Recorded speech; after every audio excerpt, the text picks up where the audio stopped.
And I am here on Benton Drive and 11th Street. This is the view of the Carr Fire in downtown Redding. It is literally on Benton Drive near the Diesel Horse. Look at this. Wow.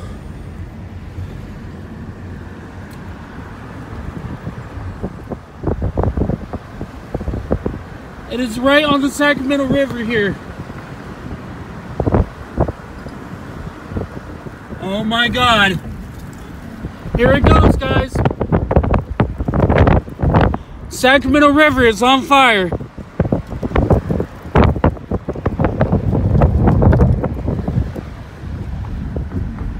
The breaking developments in the west at this hour, those deadly wildfires, and tonight real concern that two major fires could now combine as one. At least 8 major wildfires now burning across California. Firefighters battling those two fires very close together and in Lake and Mendocino counties. Tonight, the Carr Fire, a staggering number from that wildfire. More than 1,200 homes and buildings have burned to the ground, and that number is growing. In Southern California, crews racing to contain the railroad fire in Santa Clarita. There's another drop, and look how effective that is. In Northern California, a two-headed monster in Mendocino and Lake counties. The ranch and river fires together scorching nearly 75,000 acres. The fire's coming in pretty hot right this second, but the wind's kind of blowing down and coming up, and you really don't know what it's going to do. Less than 100 miles to the north, the Carr Fire burning its way into the record books. The Carr Fire, now one of the most destructive in the history of the state, destroying more than 1,200 structures and flattening entire neighborhoods like this one. People here were sent running after the fire jumped that road and raced up the hill. Those massive fire tornadoes we saw destroying whole neighborhoods from the air, leaving behind damage never seen before. This steel pipe wrapped around a tree like a pretzel. Leaving behind damage never seen before. This steel pipe wrapped around a tree like a pretzel.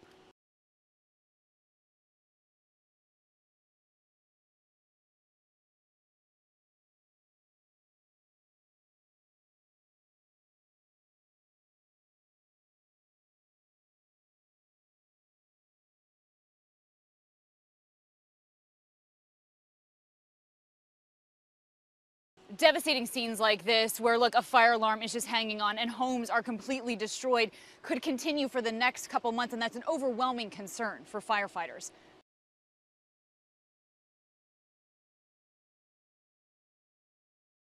Oh my God, everybody's like panicking and going crazy, and everybody's just trying to leave. Wind-whipped flames made roads nearly impassable. Evacuees quickly filled the highway out of town with bumper-to-bumper traffic. Oh my gosh. Oh my God. Oh my God.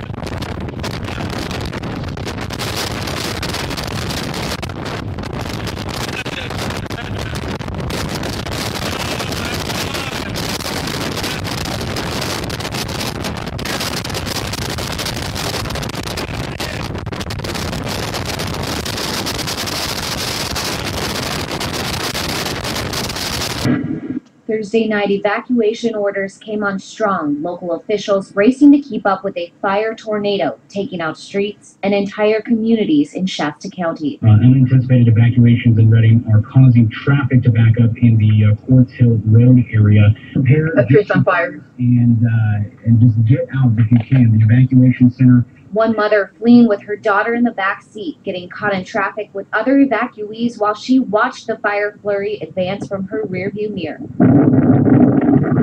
My God. Oh my God. Oh my God.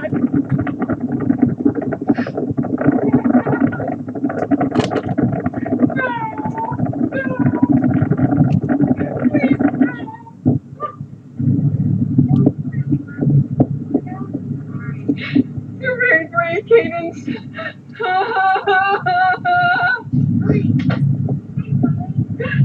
You're a very brave girl, Cadence.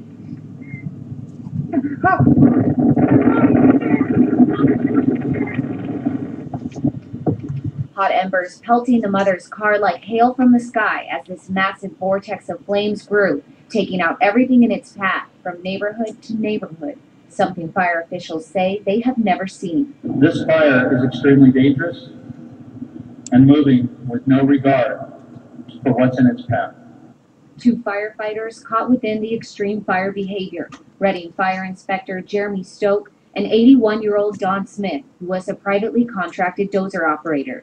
The firefighting community, heartbroken, headed back to the fire line with no time to grieve.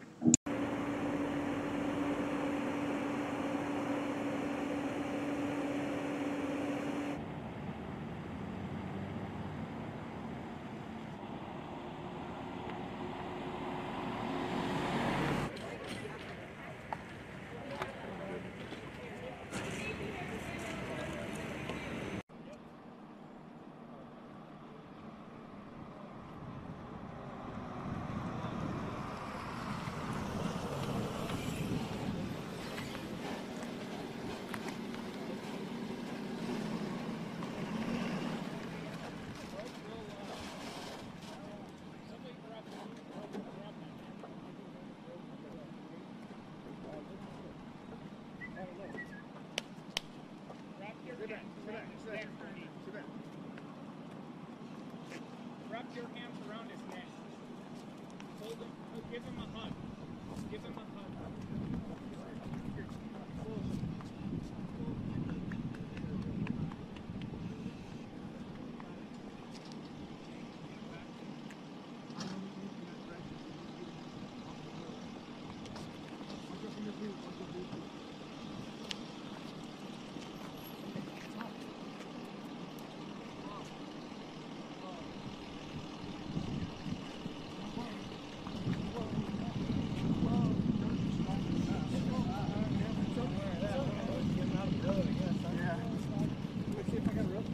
Yes, please. It's okay, buddy.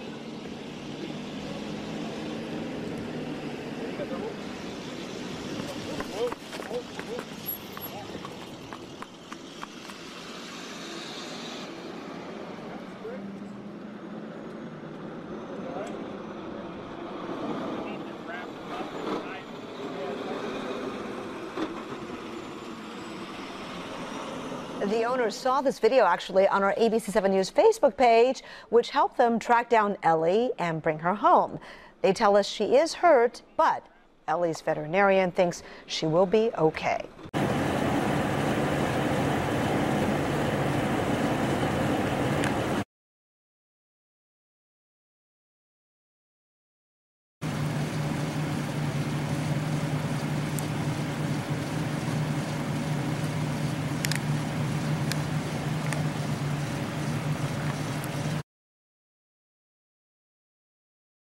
Right now, the ranch and river fires are threatening towns on the western edge of Clear Lake. Let's get right to KPIX5's Ann Makovic live in Lake County this afternoon. Ann?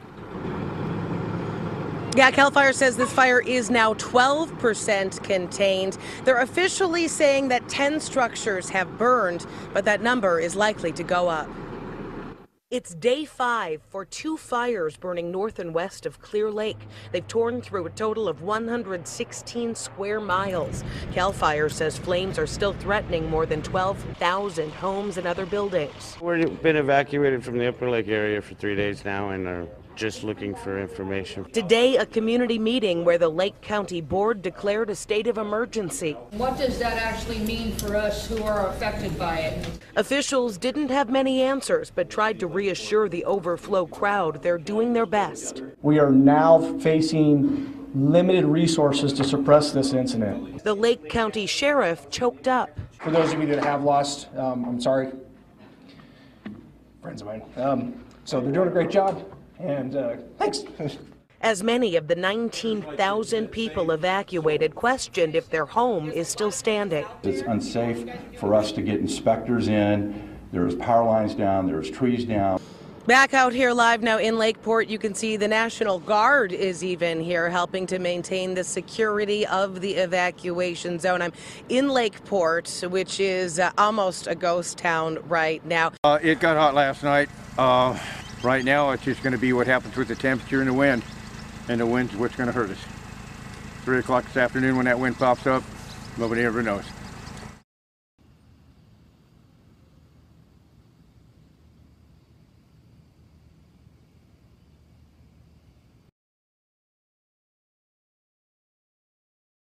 I have not seen it come down in Lakeport like this, probably ever. Probably ever. Yeah.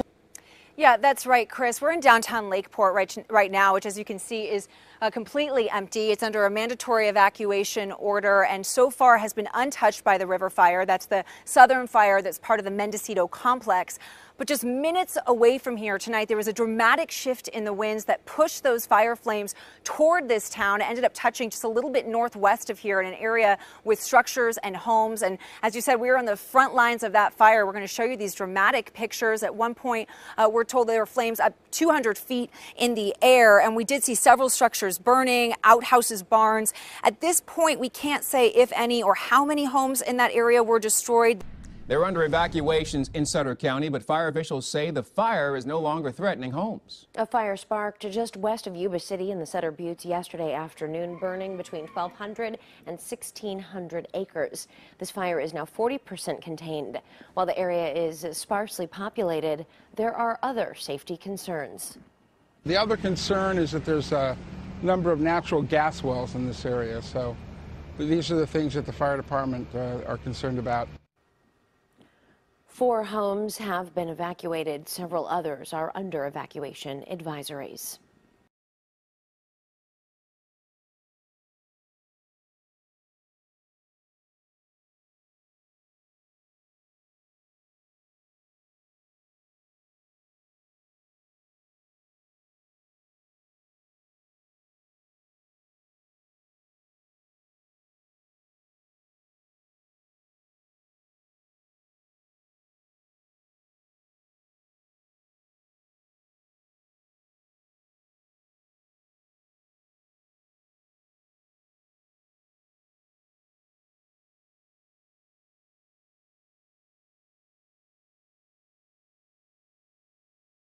I've been married 30 plus years to an engineering manager of a high-tech manufacturing company. My husband and I and our college-age son lost our home on August 8th, having about 15 minutes to leave. There was no power, no contact lenses were on. It was pitch dark. The CO2 monitor sirens were sounding off. It was just incredibly loud. Flashlights weren't working properly. There was thick smoke, and there were no fire trucks, none, and no sirens in sight. This was intentional. I smelled smoke at 10 p.m., and I received a Nixle report. And the Nixle report said, multiple fires are reported around Sonoma County. This is a quote. We currently have fires at Mark West Springs and Reebley Road in Santa Rosa. That's 2 miles or so where I live from where I live. Shiloh and Condi in Windsor, and Highway 116 at Fredericks and Sebastopol. Local fire departments are on scene and will notify you if any evacuations are called for. The strong winds are making these fires difficult. Dispatchers are being overwhelmed by 911 calls on reports of smoke smell. Please only call 911 if you see actual unattended flames. All right, so then at 10 o'clock, we had the police with, or I'm sorry, 1 o'clock, 1 a.m., we had the police with no sirens, just lights on, not the fire department, telling people door to door that they had to leave. Later we learned that the fire chief and his lieutenant were both off duty that night. And I found that very odd that no backup protocols, apparently, I don't know, were not used or weren't used instead, and that they apparently were out of reach or something. I mean, this just doesn't add up. Now, I can go on and on. I don't want to spend all of our time on the oddities of that night, but you get the picture. There's just more than 1,000 red flags going on here. So from the beginning, there was a total abandonment of the authorities to use the emergency systems. We also had a landline, but with the power out, it didn't work. So immediately I knew that these fires weren't normal. And it had to be I believed it had to be some kind of a military operation, and that's still my belief right now. I started looking up videos of the fires and saw how directed energy weaponry, also called DEW, DEW apostrophe S, DEW weaponry, laser is actually what it is. It's DEW microwave technology, and it's very well documented in its patented technologies, and we can look at that and find those very quickly. I've got plenty of YouTubes to talk to you about. But anyway, this is not a harebrained idea. This is expensive, multi-billion-dollar corporate and governmental work here on these technologies. These DEWs, I believe, have been used. Too many fires in 2 locations all at once, all burning as if set on fire at once. Nowhere did I see videos of areas catching on fire and spreading. Though it may have happened, all I knew and saw was literally that everything was on fire at the same time. And that's what the videos show. And I saw that night, and I was befuddled. I was befuddled with these fires just everywhere, all at once, all around us. No warning. It just didn't add up. Let's see, I was here talking about things were spreading fire, and everything was on fire at the same time, including when we fled to Vacaville that night. The entire wall of the eastern hills south of Santa Rosa were all on fire at the same time. And I just don't see how it could have spread that fast, that far, and done that amount of damage in 2 to 4 hours. Plus, 101 was closed northbound at the same time, with the same amount of damages kind of going on everywhere all at once. I believe Paradise Ridge Winery reportedly was completely engulfed in flames around 1 or 1:30 at the same time my home was on fire, yet it's about 1.5 miles west of my home.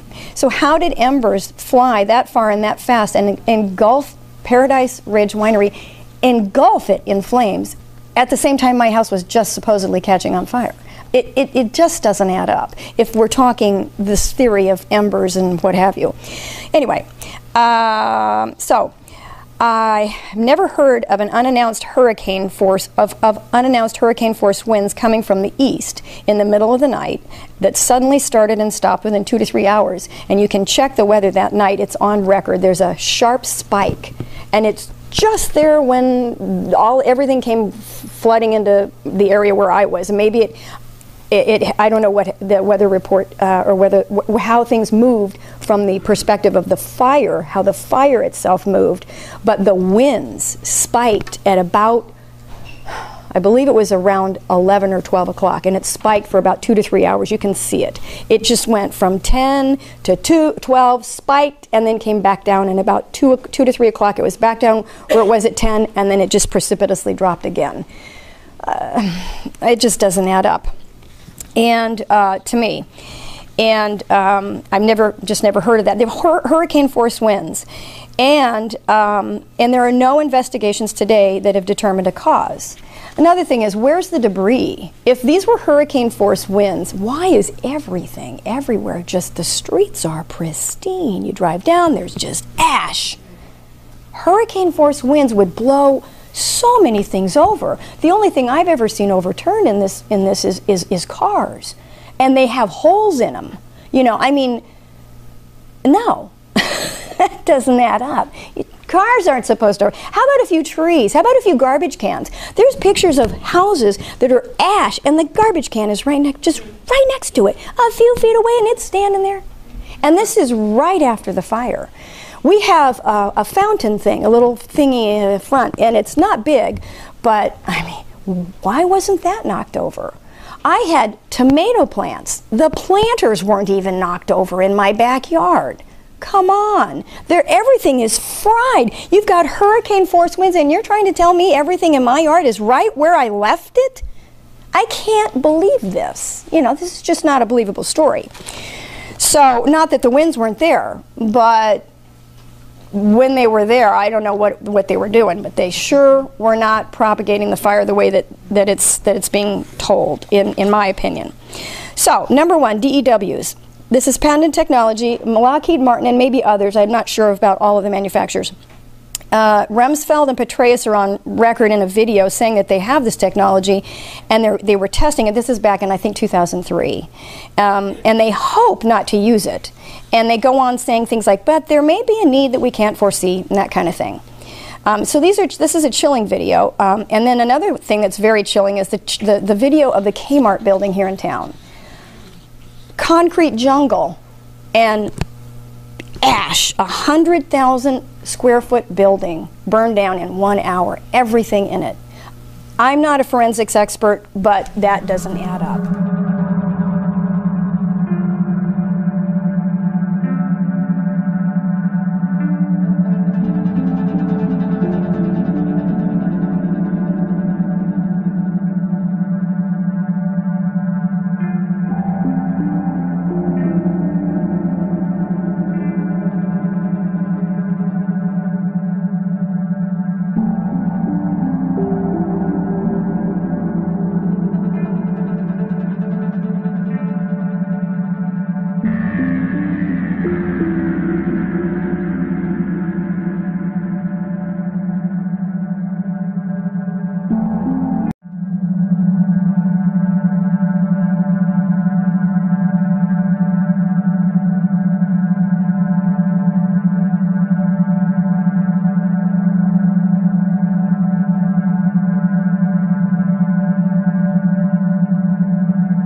But how did the trees stay with the fire being so intense it melts the cars?